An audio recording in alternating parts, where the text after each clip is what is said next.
যিহেতুকে আমি গুৱাহাটী মহানগৰীৰ কেইবাটাও প্ৰান্তৰ কালি বতাহ ধুমুহাৰ পাছৰ পৰিৱেশ দেখুৱাই আছিলোঁ। আমি ৰুদ্ৰনগৰত এই মুহূৰ্তত উপস্থিত আছোঁ। চানমাৰীস্থিত মোৰ পাছফালে অন্য এটা বাসগৃহ এইবাৰ আমি দেখুৱাবলৈ যত্ন কৰিছোঁ। যিহেতু সন্ধিয়াৰ ভাগত কালি সেই বতাহ ধুমুহা আহিছিলে আৰু তাৰ ফলত কি পৰিৱেশ সৃষ্টি হৈছে, কেইবাটাও যিহেতু বাসগৃহ সম্পূৰ্ণৰূপে বিধ্বস্ত হৈছে। কেইবাটাও বাসগৃহ এনেকৈ টিং আচলতে বতাহে উৰুৱাই নিছে, বহুত দূৰত নি সেইসমূহ টিং পেলাইছেগৈ। সেই পৰিৱেশটো আমি দেখুৱাবলৈ যিহেতু যত্ন কৰি আছোঁ। ভিডিঅ' বিপুল মজুমদাৰ আছে, আমি ঘৰটোৰ ভিতৰলৈ যাম, কাৰণ সেই সময়ছোৱাত আচলতে ঘৰৰ ভিতৰতে সকলো লোক আছিলে যিটো সময়ত বতাহ ধুমুহা আহিছিলে।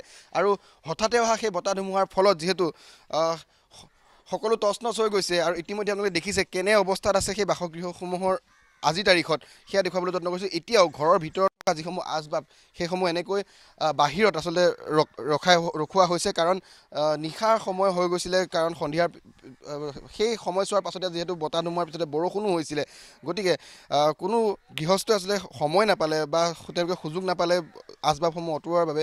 আৰু তাৰ পাছৰ পৰিৱেশটো এই মুহূৰ্তত আমি দেখুৱাবলৈ যত্ন কৰিছোঁ। এনেকৈ ইয়াতে আচলতে এখন বিশেষ চালিৰ তলতে আচলতে যিসমূহ ঘৰৰ আচবাব সেইসমূহ এনেকৈ ৰখা হৈছে। আৰু ঘৰৰ ভিতৰৰ অংশটো যদি আমি চাওঁ, আমি যদি দেখুৱাবলৈ যত্ন কৰোঁ, তেনেহ'লে বৰ্তমানেও দৃশ্য দেখিলে আপোনালোকে হয়তো অনুমান কৰিব পাৰিব যে কেনে এক ভয়ংকৰ পৰিস্থিতি আছিলে, বা সেই সময়ছোৱাত কেনে এক ভয়ংকৰ সময় তেওঁলোকে মোকাবিলা কৰিব লগা হৈছে, সেয়া আমি দেখুৱাবলৈ যত্ন কৰিছোঁ।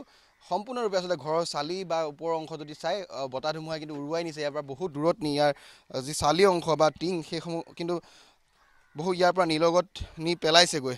অৰ্থাৎ বতাহ ধুমুহাৰ যিটো আচলতে বতাহ ধুমুহাৰ সোঁত আছিলে বা যিটো প্ৰাবল্য আছিলে কিমান ভয়ংকৰ আছে, সেয়া আপোনালোকে দৃশ্য দেখি হয়তো অনুমান কৰিব পাৰিছে। এনেকৈ যিসমূহ টিং সেয়া কিন্তু ইয়াৰ পৰা উৰুৱাই বহু দূৰত পেলাইছেগৈ। মই অকণমান দাদা আপোনালোকৰ ঘৰ কালি সন্ধিয়াৰ ভাগত সন্ধিয়া হৈছিলে আপোনাৰ মোটামুটি এই 7 বজাৰমানত।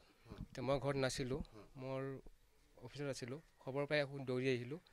আহি পাই আপোনাৰ দেখিলোঁ যে গোটেই ঘৰ উৰাই লৈ গ'ল চব বতাহত।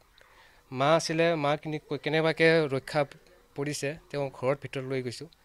এতিয়া আছে ওপৰৰখিনিও ভাঙিছে, আপোনাৰ সেই ওপৰৰ যিমান আছে চব ভাঙি গৈছে।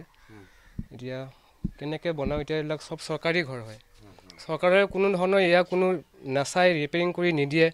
চৰকাৰক জনাওঁতে সিহঁতেও কোনো গুৰুত্ব নিদিয়ে চৰকাৰে। এতিয়া আমি কি কৰোঁ তাকে চিন্তা কৰি আছোঁ। স্থানীয় কোনো ৱাৰ্ড মেম্বাৰ বা কোনোবাই আপোনালোকৰ এতিয়া খবৰ খাতি লৈছে? নাই, এতিয়ালৈকে কোনো ৱাৰ্ড মেম্বাৰ স্থানীয় খবৰ খাতি লোৱা নাই, কোনো গুৰুত্ব নিদিয়ে কথাবোৰ ক'লে। এতিয়া আমাৰ এই ওচৰৰ ৰাস্তাওবিলাকো পানী পৰি মানে খহি গৈছে। মই তথাপিও সিহঁতক কওঁ, নাই, গুৰুত্ব নিদিয়ে যেনিবা। তেখেতক মই জনাইছোঁ আগতো, মানে তেখেতক একবাৰো জনাইছিলোঁ যে ইলেকশ্যনৰ সময়তো জনাইছিলোঁ যে মোৰ মাৰ ভোটটো আপোনালোকে ঘৰৰ পৰা লৈ যাওক, সেইটো নকৰিলে।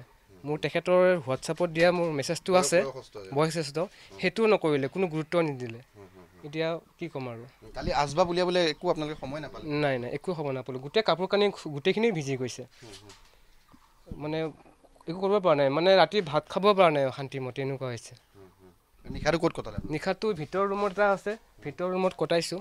সেইটো ৰুমত একো হোৱা নাই, ভিতৰৰ ৰুমত চাব পাৰে আপুনি।